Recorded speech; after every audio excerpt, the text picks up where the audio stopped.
Usta ko'mak, ha? Nima xizmat? Men edim usta.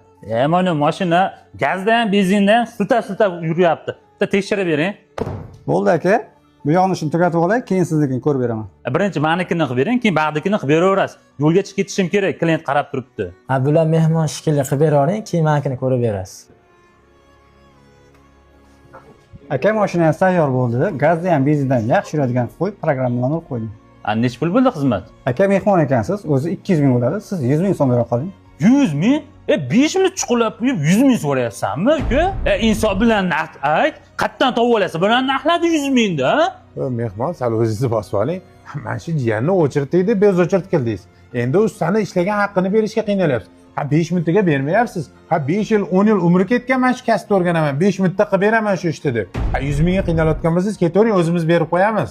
Nima siz aralashyapsiz? Puli yo'q deb o'ylayapsizmi? Mana pulim bor. Mana 100 mingingiz.